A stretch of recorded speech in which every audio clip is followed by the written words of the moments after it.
a la iglesia. Cristo es el Señor. Cristo es el Señor. Busquen su Biblia, por favor, en la carta a los Romanos, capítulo 9. Carta a los Romanos, capítulo 9, versículo 18. Vamos a leer los versículos 18 al 24.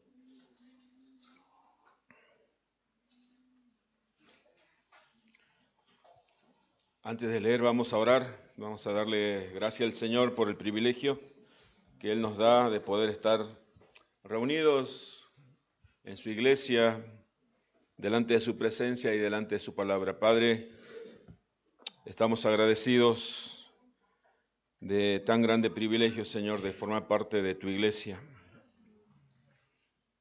Estamos agradecidos porque podemos contemplar y escudriñar tu palabra, porque pudimos cantarte en adoración, reconocerte como soberano Señor, como nuestro Salvador.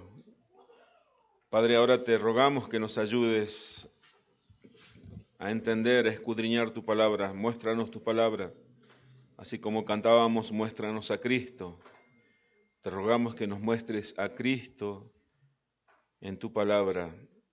Padre, te ruego en el nombre y por los méritos de Cristo,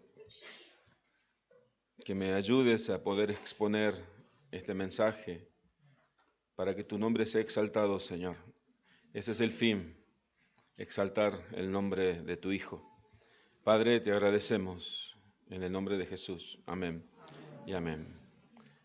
Romanos 9, 18 al 24 dice así la palabra del Señor. De manera que de quien quiere tiene misericordia y al que quiere endurecer, endurece. Pero me dirás, ¿por qué pues sin culpa? ¿Por qué? ¿Quién ha resistido a su voluntad? Mas antes, oh hombre, ¿quién eres tú para que alterques con Dios? Dirá el vaso de barro el que lo formó, ¿por qué me has hecho así? ¿O no tiene potestad el alfarero sobre el barro para hacer de la misma masa un vaso para honra y otro para deshonra? ¿Y qué? Si Dios, queriendo mostrar su ira y hacer notorio su poder, soportó con mucha paciencia los vasos de ira preparados para la destrucción, y para hacer notoria la riqueza de su gloria, las mostró para con los vasos de misericordia que Él preparó de antemano para gloria, a los cuales también ha llamado, esto es, a nosotros, no solo de los judíos, sino también de los gentiles. Hermanos, ahora vamos a continuar, mejor dicho, con esta defensa que estaba haciendo el apóstol Pablo con aquella pregunta que se hacía el pueblo de Israel, aquel pueblo que por siglos esperó al Mesías, prometido por los profetas, prometido en el Edén. Y cuando llegó el Mesías, el pueblo de Israel no le conoció.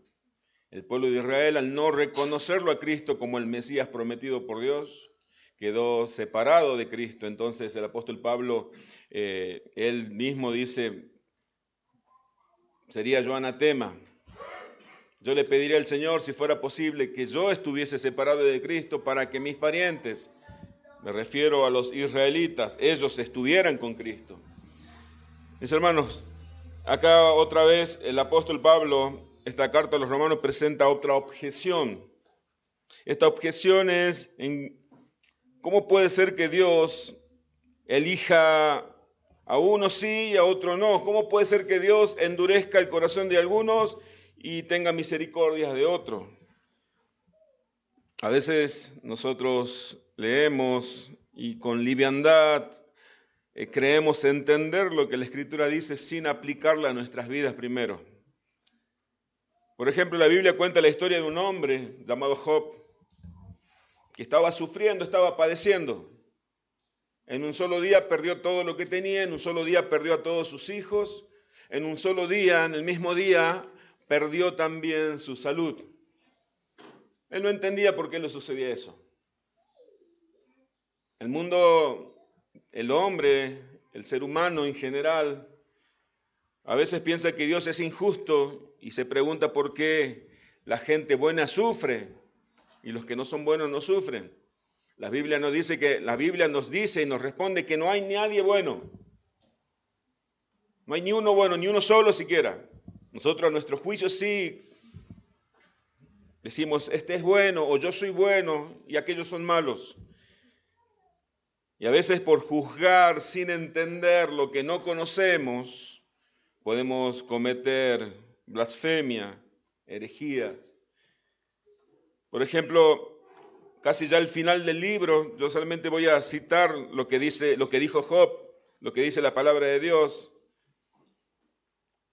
Cuando Job pudo contemplar la grandeza de Dios, Job dijo, ¿qué puedo responderte? Si soy tan indigno, me tapo la boca con la mano. Antes de quejarnos, antes de juzgar a Dios de algo que no entendemos, mejor pongamos nuestra mano en la boca. La gente siempre se pregunta, ¿dónde está Dios? ¿Por qué Dios permite tal cosa? ¿Por qué Dios no hace tal otra? Pongamos nuestra mano en la boca. Qué arrogancia la del ser humano en cuestionar la voluntad de Dios. Dice en Deuteronomio 29:9, va a salir el texto en pantalla. Este texto tiene dos implicaciones. Dice, las cosas secretas pertenecen a Jehová, nuestro Dios, mas las reveladas son para nosotros y para nuestros hijos para siempre. El propósito, para que cumplamos todas las palabras de esta ley. Hay una voluntad secreta que le pertenece a Dios. ¿Algún hombre sabe el día que va a venir Jesucristo a juzgar a toda la humanidad? Nadie lo sabe. ¿Alguien sabe cuántos son los números de los escogidos para salvación? Nadie lo sabe. Los testigos de Jehová dicen 144,000. Es una herejía, es un error. ¿Alguien sabe lo que va a suceder mañana con su vida? ¿Alguien sabe el día que usted va a morir? ¿Alguien sabe qué le va a pasar la próxima semana? Nadie sabe. Eso le pertenece a la voluntad secreta de Dios. Pero hay una voluntad revelada, que en esa sí tenemos que prestar atención. Esa es la voluntad preceptiva. Cómo Dios quiere que yo me conduzca en este mundo. Dice el Deuteronomio 29, dice, más las reveladas, las cosas reveladas de Dios, están acá, mire, en su Biblia, en la que tiene en sus manos. ¿Para qué? ¿Qué tenemos que hacer con ellas? Son para nosotros y para nuestros hijos, para siempre, para que cumplamos todas las palabras de esta ley. No me importa la voluntad revelada de Dios, dice el hombre natural. No me importa qué tengo que hacer, sino yo quiero saber qué va a pasar mañana. Y van a los brujos, a los adivinos, que les tienen las cartas, el horóscopo. Eso le pertenece solamente al Señor. Esta introducción tiene mucho que ver con lo que vamos a ver hoy día en los versículos que hemos leído. Hay una resistencia a la voluntad de Dios. Hay una resistencia dentro de la comunidad cristiana a la elección soberana de Dios. Hay una resistencia natural en cada uno de nosotros a la elección soberana de Dios. El apóstol Pablo está defendiendo esta doctrina. La palabra de Dios no ha fallado. Hoy me voy a basar en 3 puntos. Número 1, la soberanía de Dios no libra a nadie del juicio. Número 2, el segundo punto es Dios soberano y tiene autoridad sobre toda su creación. Y número 3, Dios se propuso mostrar la riqueza de su gloria. Vamos al primer punto. La soberanía de Dios no libra a nadie, no exime a nadie de juicio. Podríamos decir también que la soberanía de Dios, la elección soberana de Dios, no exime a nadie de responsabilidad. Versículo 18 dice, de manera de que quien quiere tiene misericordia, y al que quiere endurecer, endurece. Si es Dios quien le da gracia especial solamente a algunos, esa gracia salvadora, esa fe salvadora, solo porque Él quiere, eso dice la doctrina de la elección incondicional, y a otros, al resto, a otro grupo, al resto de la humanidad, deja a Dios en la dureza de su corazón, surge la pregunta, el cuestionamiento de este supuesto objetor, versículo 19. Pero me dirás, ¿por qué pues inculpa? Si Dios tiene misericordia solamente de un grupo de personas de la humanidad, y Él le da esa gracia, esa capacidad, esa gracia especial para poder creer en el Salvador que Él envió. Y a los otros Dios no quiso darle esa gracia. Para ponerlo de otra forma más clara, el objetor dice, Pablo presenta un objetor, seguramente alguien le habrá dicho, alguien se habrá opuesto, o seguramente él pensó así. Seguramente él habrá razonado así, no lo sabemos, pero el Espíritu Santo permitió que el versículo 19 que hoy tenemos delante nuestro dice, pero me dirás, ¿por qué pues inculpa? ¿Por qué Dios inculpa? Y la otra pregunta dice, ¿por qué? ¿Quién ha resistido a su voluntad? Es como si Dios me hubiese hablado, es fácil. ¿Quién se va a resistir a Dios? ¿Cómo Dios no lo ha hecho más fácil? Cristo se le hubiese aparecido a todos, le hubiese dicho, seguime. ¿Que acaso no habrá sido más fácil? Dice el objetor. ¿Por qué Dios va a inculpar? Lo que contiene esta objeción, lo que encierra este versículo 19, lo podemos entender de la siguiente manera. Quiero que Dios me explique, dice el hombre. Yo quiero que Dios me explique. Yo me imagino hasta levantándole así la mano a Dios con el dedo apuntándole, acusándolo. Si Él es soberano en la salvación, ¿por qué yo tengo que ser responsable de mi incredulidad? De mi incredulidad, digo bien. Claro, si Él me hizo incrédulo al fin de cuentas. Si Dios es soberano para elegir, eso dice el objetor, ese es el razonamiento del objetor o de la objeción. Si Dios es soberano para elegir, entonces nadie es culpable. Yo no tengo la culpa de ser incrédulo. ¿Por qué no me hiciste creyente? Dice el hombre al creador de todo. Fíjese qué arrogancia encierra este cuestionamiento. La soberanía de Dios en la elección incondicional no quita la responsabilidad humana. Esta pregunta encierra una acusación directa a Dios por la incredulidad de los no salvos. Es una necia acusación. Es una necia acusación de la criatura contra el Creador. Esta acusación es de alguien que no conoce a Dios. Por eso viene el hermano guiado por el Espíritu de Dios, por supuesto.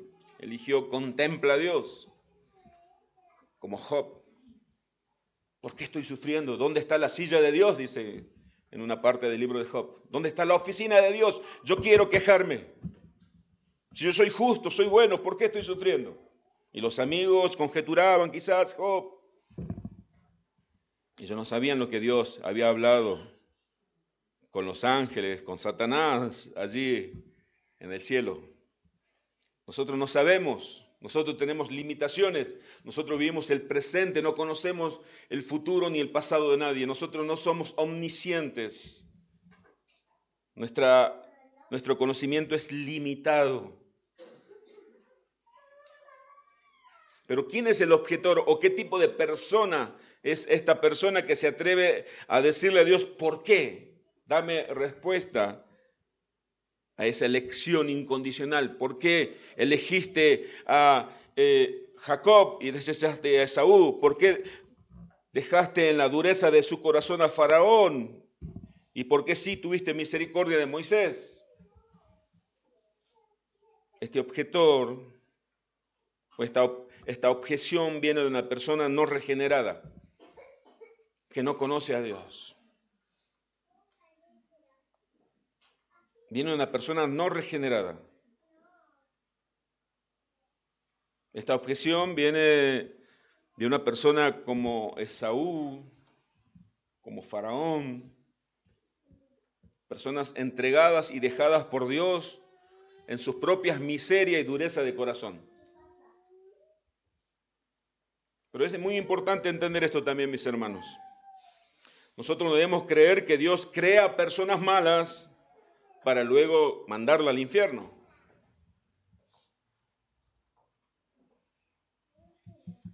Pablo no está enseñando esto.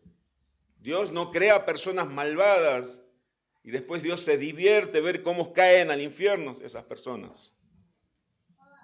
Pensar así sería pensar en un Dios injusto. Porque no fue Dios quien incitó a Adán. Eso estudiamos en la confesión, en el capítulo 6 de nuestra confesión de fe, en la caída del hombre. Nada externo incitó a ese primer hombre que no había pecado en él para que él desobedeciera a Dios. A diferencia de nosotros que sí, nuestra naturaleza es pecaminosa, Adán no era pecaminoso. Todo lo que hizo Dios, toda su creación fue perfecta al comienzo.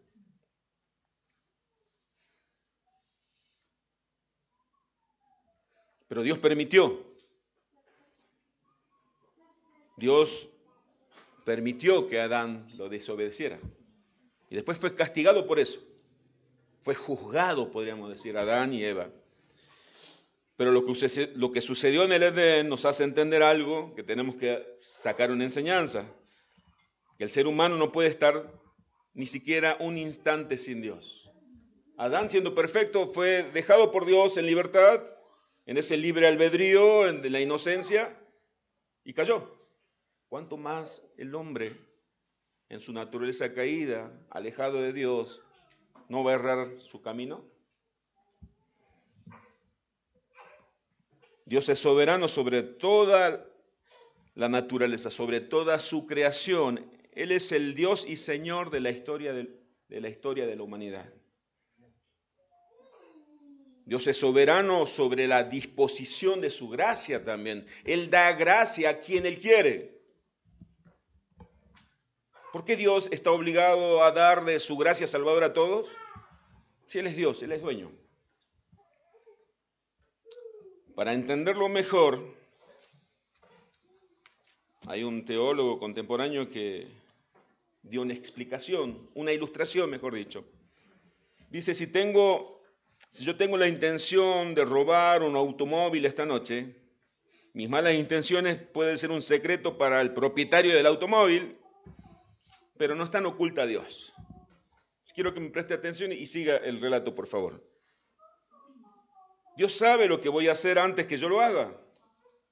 Dios sabe lo que voy a decir antes que yo hable. Antes que se forme una palabra en mis labios, Él la sabe toda, dice el Salmo 139:4, ¿verdad? Dios es soberano y sabe. Él conoce no solamente nuestras acciones, sino también las intenciones del corazón de cada uno de nosotros y de todos los habitantes, todos los hombres del mundo. Solo Dios conoce mis intenciones, nadie más que Él las conoce. Dios tiene el poder, ahora vamos a ver, Dios tiene el poder para evitar que yo robe ese auto, sí. Dios tiene la autoridad para detenerme, sí. Dios tiene el poder y la autoridad para que eso no suceda. Dios puede ejercer su autoridad y poder y soberanía evitando que algo suceda, pero Él también, con su autoridad y poder, puede permitir que suceda, o sea, que yo robe el auto. Si Dios no me impidió que yo cometiera el delito, eso no le hace culpable a Dios. ¿Sí? Porque el que robó el auto fui yo. Yo robé el auto y después me llevan a pie de la policía. Señor, vos sos el culpable. ¿Por qué? Porque no me impediste. Señor, yo maté a alguien. ¿Sos el culpable vos? Porque tenía poder para impedirlo. Claro que sí. Pero Dios también tenía poder y autoridad, soberanía para dejarme que yo lo haga. Este punto es por el cual el pueblo de Israel o aquel supuesto objetor, dice, ¿y por qué Dios no me salvó? ¿Y por qué Dios no salvó a mis hermanos? ¿Y por qué Dios no salvó a mis parientes? Porque Dios no quiso. Se termina la discusión. Es como si el objetor dijera, ¿por qué Dios dejó a Ismael, a Esaú, a Faraón en sus pecados, en la dureza de sus corazones, y a los demás israelitas? ¿Por qué por qué Dios quiso librar y sacó de esa dureza del corazón y de la esclavitud del pecado a Isaac, a Faraón, a Moisés y a Pablo? Porque hoy nosotros estamos leyendo la carta de Pablo a los romanos, pero podría haber sido la carta de Caifás a los romanos. Dios podría haber hecho así la historia. Nosotros decimos, gran apóstol Pablo. No, grande es la misericordia de Dios, ese Dios que lo llamó a Pablo.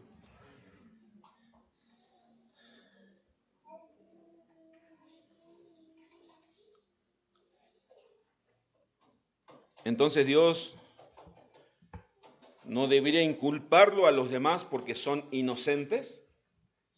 Dios no debería permitir no culpar al que robó el auto, a Faraón, a Esaú, porque ellos son inocentes. El hombre siempre mira la soberanía de Dios y la cuestiona y no ve la misericordia de Dios y le adora. El segundo punto dice, Dios es soberano y tiene autoridad sobre toda la creación. Aquí el apóstol Pablo va a responder a ese objetor. Es más fácil negar, pareciera, ¿no? Antes de entrar al segundo punto, negar la elección soberana de Dios como para evitarnos problemas. No, el hombre es quien elige a Dios y se termina toda discusión. Y nadie le hubiese objetado nada a Pablo. Bueno, los israelitas no quisieron elegirle a Cristo. Bueno, ¿será que no es verdadero? Ya se termina la discusión. Pero no. Pablo está defendiendo que nunca falló la promesa de Dios. La palabra de Dios no ha fallado. Dios es soberano en la elección. Dios elige quiénes quiere que se salven y quienes quieren no elegir se van al infierno. Dios es soberano y tiene autoridad sobre toda la creación. La respuesta del apóstol Pablo al objetor dice más antes, versículo 20, oh hombre, ¿quién eres tú para el que alterques con Dios? ¿Dirá el vaso de barro al que lo formó, ¿por qué me hiciste así? ¿O no tiene potestad el alfarero sobre el barro para hacer de la misma masa un vaso para honra y otro para deshonra? Pablo responde al objetor arrogante e irreverente como se merece, podríamos decir. Lo que contiene la respuesta de Pablo, recién vimos lo que contiene la objeción del objetor. Lo que contiene la respuesta de Pablo podemos entenderla de la siguiente manera. Pero no te olvides, por eso dice, oh hombre, eres un hombre creado del polvo de la tierra. No te olvides, arrogante objetor, que te estás dirigiendo al Creador, con mayúscula, a Dios. Por lo tanto, ¿cómo te atreves a discutirle su voluntad? Oh hombre, no te olvides que, podríamos decir que contiene también la respuesta de Pablo al objetor. El barro eres tú y el alfarero es Dios. ¿Saben por qué? Lo que pasa es que el hombre a veces quiere ser el alfarero y quiere que Dios sea el barro para moldearlo a Dios de acuerdo a su conveniencia. El hombre en su mente moldea una imagen de Dios muy diferente al Dios de la Biblia. Por eso choca tanto la doctrina de la elección incondicional. El barro no es Dios. Dios es el creador, el alfarero, en esta ilustración que presenta el apóstol Pablo. El sabio es Dios. Le está diciendo el apóstol Pablo a aquella persona que se atreve a cuestionarle a Dios. Y tú eres el ignorante. Tú eres el pecador y Dios es santo. Tú eres una criatura y Dios es el creador. Tú eres débil, limitado, Dios es omnipotente. Pero no lo dejemos tan lejos al objetor ese, porque todos tenemos un objetor también dentro. ¿Sí? Todos tenemos un objetor. Cuando el sufrimiento, así como a Job, nos toca muy de cerca, nosotros comenzamos a preguntar, ¿pero por qué yo? Y nosotros comenzamos a examinarnos. Por ejemplo, supongamos que yo me estoy examinando y cuestionándole a Dios. Yo soy pastor, predicador, buena persona, esto y esto. Siempre uno se ve mejor. Aunque parezca gracioso, uno se ve siempre perfecto. ¿Y por qué a mí me pasa esto, me pasa lo otro? ¿Por qué a mí? Tenemos un objetor que siempre quiere salir y levantar su dedo acusador contra Dios. Acá Pablo no está diciendo, el apóstol Pablo no está diciendo que no podemos preguntarle nada a Dios, sino cómo le debemos preguntar a Dios. Porque hay personas en la Biblia, por ejemplo, yo tomé algunos ejemplos de Abraham, que un día le preguntó a Dios, y la descendencia que me prometiste, Dios, ya pasaron 25 años y no veo a nadie todavía. O Moisés también le preguntó. Ya vamos a ver otra pregunta de Abraham más adelante también. David también le cuestionó. Elías le preguntó a Dios, encerrado en esa cueva. Habacuc, cuando se fue a preguntarle a Dios, ¿por qué Israel sufre en manos de los impíos? Dice Dios, yo le levanté al impío, yo le di fortaleza a Nabucodonosor y toda su gente. Entonces, es más, yo digo que a los textos bíblicos debemos preguntarles, examinarlos. ¿Por qué dice esto Pablo? ¿Qué quiere decir con esto? Es una manera de escudriñar, pero el objetor al cual Pablo le respondió como se merecía, lo hizo con arrogancia. Quería sentarlo a Dios, o pretendía sentarlo a Dios, en el banquillo de los acusados, como se dice. Versículo 21. El segundo versículo del segundo punto. ¿O no tiene potestad el alfarero sobre el barro para hacer de la misma masa un vaso para honra y otro para deshonra? La pregunta del objetor apuntaba a un cuestionamiento sobre la justicia, la soberanía, la autoridad de Dios. Fíjese, no es la primera vez que Pablo a propósito toma este ejemplo ilustrativo del barro y el alfarero. Porque en Isaías, yo lo voy a citar solamente, en la Nueva Versión Internacional, en Isaías también el profeta, Dios habló por medio de Isaías diciendo de la siguiente manera: ¿qué manera de falsear las cosas? ¿Acaso el alfarero es igual al barro? ¿Acaso le dirá el objeto al que lo modeló, él no me hizo? ¿Puede las vasijas decir al alfarero, no entiendo nada? Por supuesto que no. ¿Sí? ¿Se imaginan las vasijas hablando? Uno se ríe, pero eso, bueno, así de ridículo es cuando el ser humano quiere cuestionarle a Dios el por qué hizo y por qué no lo hizo. Cuando el ser humano quiere pedirle cuentas a Dios. En la segunda parte del versículo 21, en la parte B, dice, para hacer de la misma masa un vaso para honra y otro para deshonra. La misma masa, dice, y acá hay mucho para aprender. No dice que hay dos tipos de masas de barro, una sola masa de barro. No dice que hay una masa que está, una masa de barro buena y otra masa de barro mala. Una misma masa. Toda la raza humana, todos los hombres de todos los tiempos, toda la humanidad, cuando digo hombre en forma genérica, ¿no? Está diciendo todos están en igual de condición. Ismael, Isaac, Jacob, Esaú, Faraón y Moisés todos formaban de parte de la misma masa. Usted, yo, los que tienen vicios, los que están en la cárcel allá en Villa La Rosa, los que están en las calles, los que se están drogando, alcoholizados, los que recién están volviendo a sus casas, los adúlteros, todos formamos parte de la misma masa. ¿Cuál es la condición de esa única masa? Vamos a ver bíblicamente qué dice la palabra de Dios. Esa masa de barro a la que se refiere Pablo, con el cual Dios toma una parte, un grupo de esa masa y forma vasos de honra y después vasos de ira. Romanos 3:9, va a aparecer el texto en pantalla. Dice que pues, ¿somos nosotros mejores que ellos? Refiriéndose entre judíos y gentiles. En ninguna manera.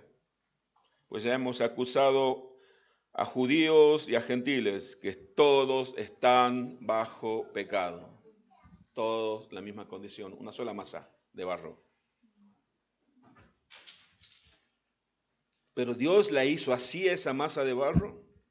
Dios, como decía al comienzo, no debemos pensar que Dios creó una masa de pecadores para mandarlo al infierno, no.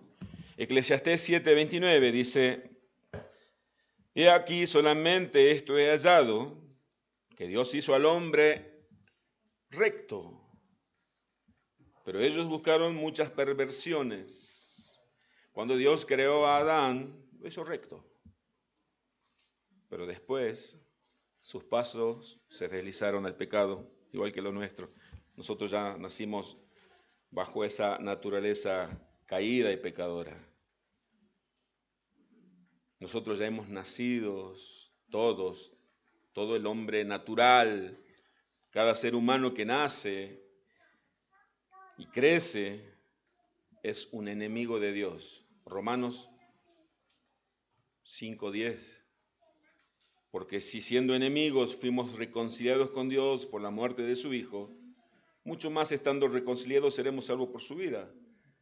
Si Dios no nos reconciliaba con Él, nosotros hubiésemos continuado siendo enemigos de Dios. A ese tipo de personas, el objetor decía: ¿cómo vas a mandar al infierno al pobre de Faraón? ¿O por qué no le eligiste a Faraón? ¿Por qué se inculpas a aquel que robó el auto? Si tú mismo, Dios, no lo impediste. A la luz de la condición, a la luz de la palabra, la condición de la masa de barro, entonces ¿usted qué diría? Todos merecían la condenación. Todos eran pecadores. Una misma masa de barro. Todos merecían juicio, castigo y condenación eterna por sus propios pecados. ¿Qué diríamos entonces si Dios hubiera abandonado a todos a esa condición sin salvar a nadie? ¿Acaso Dios sería injusto? Claro que no. Sería justo. Mi hermano, nunca dejemos de contemplar las riquezas de la misericordia de Dios por la dureza de nuestro corazón. Pablo está diciéndole al objetor que Dios es soberano y dueño de hacer con la misma masa de barro vasos de honra y vasos de deshonra, que después los llamará vasos de misericordia y vasos de ira. Dios tomó una parte de esa masa de barro, hizo vasos de honra, para que sirvan como recipiente para Él luego derramar sobre esos vasos de honra su misericordia.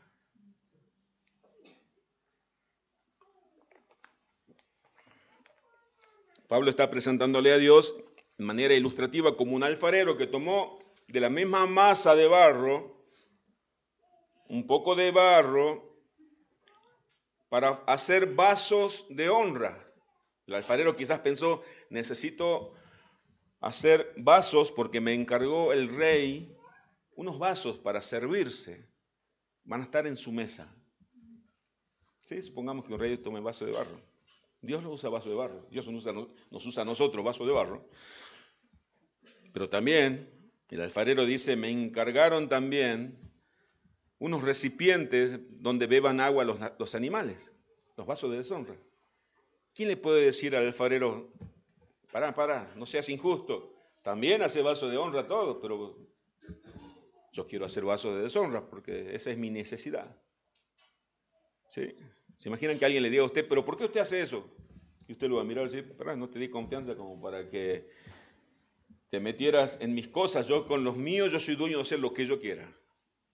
¿Y por qué Dios no puede decirlo? ¿Y por qué el hombre quiere acusar a Dios de injusto si Él lo hace? Vasos de ira. Y no es algo que a veces no está asociada a la idea de un Dios enojado, airado en esta cultura. La cultura que vivimos no acepta la idea de un Dios enojado. No, no, no, no, no, no, no, no. Ese Dios no es el Dios en el cual yo creo. Porque las personas moldearon en sus mentes una idea de un Dios sin soberanía, sin ira, sin santidad. Un Dios que es solamente bueno. En Romanos 1, el apóstol Pablo solamente lo cito, la ira de Dios se revela desde el cielo contra toda maldad e injusticia de los hombres. 1:18 de Romanos. Ahora vamos a ver en Génesis, va a aparecer en pantalla el texto, un ejemplo muy claro de Abraham hablándole a Dios. Vamos a ver cómo se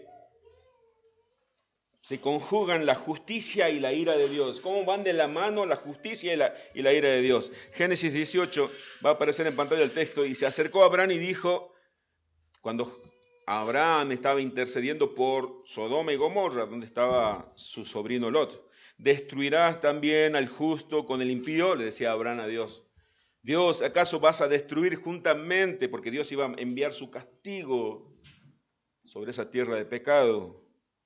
¿Destruirás también al justo con el impío?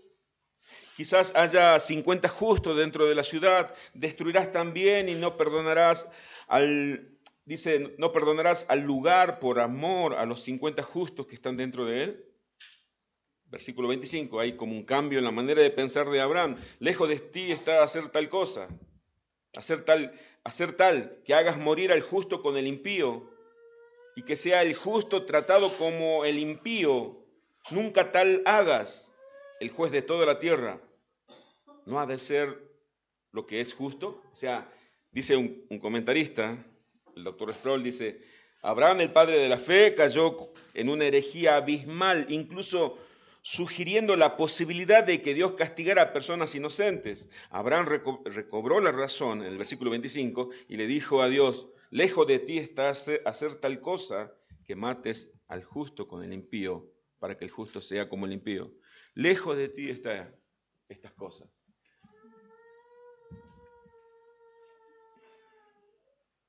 Dios, cuando castiga al justo, lo castiga al impío, porque el impío merece ser castigado. Y cuando perdona a aquel que fue justificado, lo perdona porque él derramó y quiso tener misericordia con ese pecador y aplicarle la justicia y el perdón por los méritos de Cristo. Ya vamos a llegar a ampliar un poquito más. El punto 3 dice, Dios se propuso mostrar la riqueza de su gloria. Aquí Pablo muestra el propósito del por qué esa elección incondicional. Versículo 22 al 24. Dice, leemos Romanos 9, 22, 23 al 24, dice, ¿y qué? Si Dios, queriendo mostrar su ira y hacer notorio su poder, soportó con mucha paciencia los vasos de ira preparados para destrucción, y para hacer notorias las riquezas de su gloria, las mostró para con los vasos de misericordia que él preparó de antemano para gloria, a los cuales también ha llamado, esto es, a nosotros, no solo de los judíos, sino también de los gentiles. Dios tenía en su mano una masa de barro endurecida, contaminada por el pecado. Así era la condición de la masa de barro, siguiendo con la ilustración que presenta el apóstol Pablo. Dios hubiera sido justo si hubiera desechado toda esa masa de barro que no servía absolutamente para nada. no sirve ni para moldearla, dice Dios. A un grupo de esa masa, a una porción de esa masa, Dios lo dejó en esa condición de dureza y de esa condición de pecado. Pero ¿qué más hizo Dios con esa masa de barro endurecida y llena de pecado y contaminada por el pecado? Dice que hizo vasos de ira. Pero ¿qué más hizo Dios? Lo soportó. Fíjese que dice con paciencia, pero no dice solamente paciencia, con mucha paciencia. Es por eso que a veces nosotros vemos y llamamos nosotros, es injusto. Es injusto que Dios no castigue a tal persona. Pensamos que Dios tiene sus ojos cerrados, tapados y sus oídos tapados para no escuchar el clamor cuando la gente pide justicia. Dios tiene paciencia y mucha paciencia. Pero ¿por qué Dios no lo destruye y manifiesta su ira en el momento? Al violador, al asesino y tantas injusticias que vemos a diario en este mundo, ¿no? Dice la Biblia porque Dios tiene reservado un día. En Proverbios 16:4 dice, todas las cosas ha hecho Jehová para sí mismo, y aún al impío para el día malo, para el día del castigo, dice en otra versión. Todas las cosas ha hecho Dios para sí mismo, para su gloria, y aún al malo para el día malo. Entendemos que Dios los dejó al malo en su maldad, no es que Dios los hace malo. Dios los juzgará en el día que venga Jesucristo. Cristo juzgará a vivos y muertos en ese día. Pero Dios, ¿cómo manifiesta su gloria en los vasos de ira? ¿Cómo Dios puede gloriarse en los malvados? En esos vasos de ira, en esos vasos de deshonra. No se olvide que somos nosotros parte de la misma masa. La soberanía de Dios en la elección se revela para dar a conocer la riqueza de su gloria. Decía el texto que hemos leído en el versículo 23, y para hacer notoria la riqueza de su gloria. En los vasos de ira Dios va a mostrar cuando venga Cristo, porque son recipientes, tanto los vasos de ira como los vasos de honra, los vasos de ira o deshonra y los vasos de honra y de misericordia, que es igual, son recipientes. En el día de Cristo, aquellos vasos de ira, Dios va a manifestar sus atributos, sus perfecciones, el atributo de su ira santa. La ira de Dios es el amor de Dios por su santidad. Dios va a mostrar su justicia.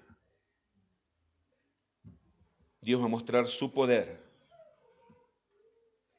Pero también en ellos, Dios en este tiempo muestra su gracia común, su benevolencia. Porque usted no lo ve sufriendo a los malvados, a los pecadores. Él hace llover sobre buenos y malos. Eso es la gracia común.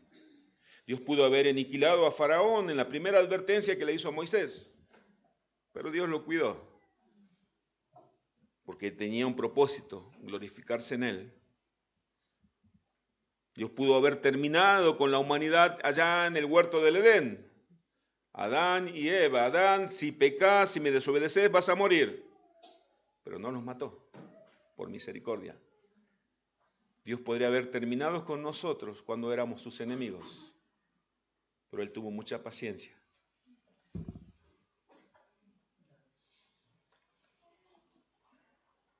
Los vasos de ira serán castigados. Lo que el hombre común, mejor dicho, no nosotros, llama injusticia. ¿Por qué el que vende droga sigue vendiendo droga y por sus drogas vendidas siguen muriendo muchos? ¿Por qué los corruptos políticos siguen robando y nadie los castiga. Esa ira va a ser derramada en el día del Señor, cuando venga Cristo en gloria. En el mismo libro de Romanos, en el capítulo 2, va a aparecer en pantalla, versículos 5 y 6 dice: pero por tu dureza y por tu corazón no arrepentido, atesoras para ti mismo ira para el día de la ira y de la revelación del justo juicio de Dios, el cual pagará a cada uno conforme a sus obras. Ahí se va a cerrar toda boca de los objetores, toda boca objetora se va a cerrar. Porque ahí Dios va a mostrar a cada pecador todos sus pecados y el pecador va a reconocer que Jesucristo es el Señor y que Él merece el infierno. Mis hermanos, nuestro Dios es lento para la ira y grande en misericordia. Dios no destruyó a Adán ni a todos los pecadores para mostrar su paciencia, para mostrar su gloria, su misericordia, pero también para cumplir con ese pacto de redención, para luego revelarlo en el pacto de gracia por medio de su Hijo. Ese es el fin. Por eso no lo mató a Adán, ni a Eva, ni al pueblo de Israel, para mostrar ese pacto, ese pueblo que Dios le prometió a su Hijo en ese pacto de redención en la eternidad, que luego se manifestó y nosotros lo recibimos, el pacto de gracia, el nuevo pacto hecho en Cristo Jesús. Versículo 23 nuevamente, dice: para hacer notorias, visibles, la riqueza de su gloria, la mostró para con los vasos de misericordia que Él preparó de antemano para gloria, a los cuales también ha llamado a estos, a nosotros, no solo de los judíos, sino también de los gentiles. Dice que Dios quiso mostrar su misericordia en los vasos de misericordia que Él preparó de antemano para su gloria. ¿Cómo de antemano? Que nosotros ya fuimos transformados de antemano. Él preparó de antemano los vasos de misericordia. Romanos, en el capítulo anterior, versículo 29, si usted tiene su Biblia abierta, Romanos 8, 28, 29 dice: porque a los que antes conoció, esa sola parte quiero que lea, a los que antes conoció, también predestinó para que fuesen hechos conforme a la imagen de su Hijo, para que Él sea el primogénito entre muchos hermanos. Dios en la eternidad ya nos predestinó, y el apóstol Pablo lo traduce, lo dice de esta manera: los vasos de misericordias que Él preparó de antemano para la gloria, para su gloria. En Romanos 9, un poquito más adelante, 9:29, que ya la vamos a exponer más adelante, en el próximo domingo quizás. Y como antes dijo Isaías, lo cita Pablo a Isaías: si el Señor de los ejércitos no nos hubiera dejado descendencia, como Sodoma habríamos venido a ser, a Gomorra seríamos semejantes. En la Nueva Versión Internacional, el mismo versículo 29 del capítulo 9 dice así: así como dijo Isaías, el Señor Todopoderoso ha dejado que unos pocos de nuestros descendientes sigan con vida. Si no fuera así, ya nos habría destruido como a Sodoma y Gomorra. Ahí vemos la misericordia de Dios, la paciencia de Dios para con sus escogidos. En los vasos de misericordia, ¿cómo Dios va a manifestar su gloria en los vasos de misericordia? Dios va a derramar su misericordia. Esos vasos fueron predestinados para que sean el pueblo adquirido por la sangre de Cristo, para alabanza de la gloria de su gracia, como dice Efesios. Los vasos de misericordias, judíos y gentiles, de la única masa de barro endurecida, de la única masa de barro, de ese grupo, de esa única masa, de ahí salimos nosotros, el pueblo de Dios. No somos mejores que nadie, mis hermanos. Somos especiales porque Dios nos eligió, solamente por eso. De los vasos de misericordia, judíos, gentiles, de todo pueblo, lengua y nación, Dios toma tomó una porción de esa masa, la escogió. Esa masa de barro estaba contaminada y endurecida por el pecado. Pero Dios, cuando quiso hacer esos vasos de honra, vasos de misericordia, era necesario que esa masa sea purificada. Era necesario que la sangre de su Hijo sea derramada en la cruz del Calvario. Esa masa elegida tenía que ser redimida con la sangre del Hijo de Dios. Para terminar, antes de que cuestionemos o nos quejemos de la voluntad de Dios, el por qué Dios no hace esto, el por qué Dios no hizo lo otro, el por qué Dios... Cuando el ser humano se pone terco como una mula, no entiende la voluntad de Dios, Dios tiene que quebrantarlo. Si es su Hijo, por supuesto. Si Él tiene misericordia, si Él quiere hacerlo. Le estoy hablando a los que fueron transformados en vasos de misericordia. Deberíamos poner nuestra mano en nuestra boca, ir a la Escritura, ir a la presencia de Dios en oración y solamente sacar la mano de nuestra boca para adorarle a Él. ¿Qué hubiera pasado si Dios hubiese transformado a toda la masa de barro en vaso de ira? Dios sería glorificado. Dios tenía el derecho de hacerlo. Pero ¿qué hubiera pasado si Dios hubiese tomado toda la masa, esa masa de barro, siguiendo el ejemplo de Pablo, todos los hombres de este mundo, y transformarlo en vasos de misericordia para derramar sobre ellos su misericordia, o sea, toda la humanidad salvados, todos los hombres del mundo salvos? ¿Existe alguna religión falsa que dice que el infierno no existe, que Dios no es malo, que Dios no castiga? ¿Dios podría haberle hecho? La pregunta, ¿Dios podría haber hecho eso? Sí. Esa es la respuesta simplista, sí. ¿Pero por qué Dios no lo hizo? Porque Dios es el que elige, porque Dios quiere mostrar las riquezas de su gloria. Y si Dios a todo el mundo, a todos los seres humanos de todos los tiempos hubiese salvado de manera soberana, ¿cómo iba a manifestar su gloria? Iba a ser algo común. ¿Se imaginan en un aula, en un colegio, en una escuela, donde todos los alumnos son excelentes, todos tienen 10 y todos tienen mención de honor? Ninguno sobresale. Es algo común. Pero cuando alguien se destaca de entre el resto, entonces se nota más el mérito. En este caso, resalta el mérito y la obra del Salvador, no de los salvados. Dios muestra la riqueza de su gloria, dice, ese es el fin, y Dios quiso hacerlo. Para entender mejor, vamos a la Escritura. Va a aparecer en pantalla Mateo 25.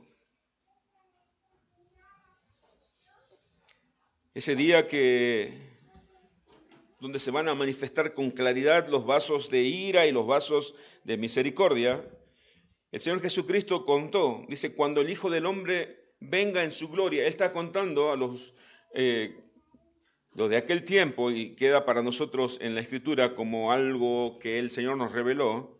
Cuando Él venga en su gloria, cuando Cristo venga en su gloria, y todos los santos ángeles con Él, entonces se sentará en su trono de gloria, y serán reunidas delante de Él todas las naciones, y apartará los unos de los otros, como aparta el pastor las ovejas de los cabritos. A esta cultura actual no le gusta eso. ¿Saben cómo se llama esto? Discriminación. Jesús sería acusado en el INADI. No, ¿cómo va a discriminar? Él puede hacerlo. Él lo va a hacer. Ovejas de los cabritos. No quiero decir que acá están las ovejas, acá los cabritos, no, solamente ilustrativa. Y pondrá las ovejas a su derecha y los cabritos a su izquierda. Entonces el rey dirá a los de su derecha: venid, benditos de mi Padre, heredad del reino preparado para vosotros desde la fundación del mundo. Wow. Vengan los vasos de misericordia. Voy a derramar sobre ustedes mi misericordia. Es más, ya vamos a estar transformados en la misma gloria. No necesito musiquita para... Dice, en aquel día cuando Cristo separe a los vasos de ira de los vasos de misericordia, porque todos vamos a contemplar ese momento. Ahí está, gracias. Todos vamos a contemplar ese momento. Los que estamos en la iglesia y los que no van en la iglesia. ¿Se imagina ese día cómo será? Si usted es un vaso de misericordia, si usted ha sido llamado como amados de mi Padre, ¿se imagina?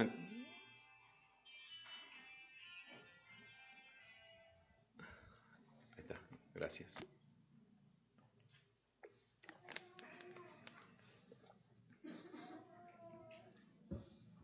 ¿Se imagina cómo será ese día? ¿Por qué Dios me llamó a mí? Porque del otro lado habrá gente conocida. ¿Se imagina cómo será ese día? Seguramente yo me preguntaría por qué Dios me eligió a mí. ¿Usted nunca se preguntó por qué Dios me eligió a mí? Si usted entiende teológicamente y bíblicamente que fue salvado por misericordia, ¿por qué Dios me eligió a mí?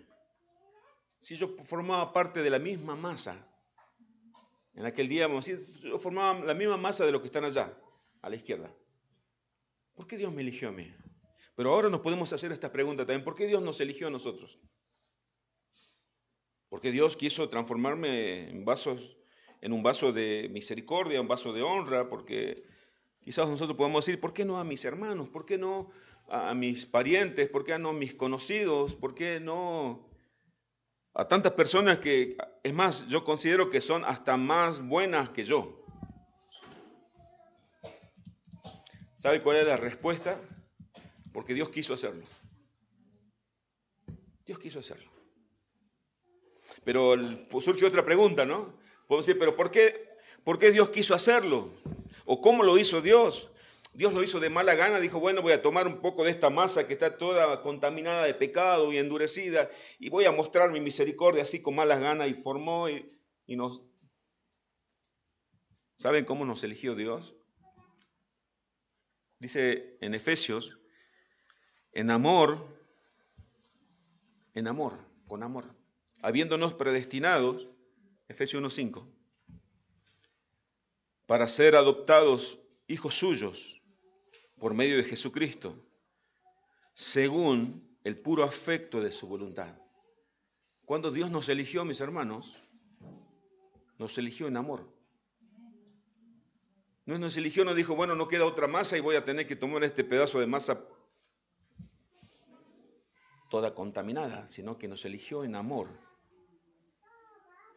Nos predestinó en amor para ser adoptados como hijos por medio de Jesucristo, por el puro afecto de su voluntad, porque Él quiso hacerlo. Dios nos eligió porque Él quiso y nos eligió en amor, nos predestinó para ser adoptados por medio de su Hijo. Esto quiere decir que Dios, para adoptarnos, para hacernos vasos de honra, entregó a la muerte de cruz a su Hijo. Bendita misericordia, bendito amor, bendito Cristo, bendita la gloria del Señor, bendita la gloria del Señor. A Él sea toda la gloria. Oramos.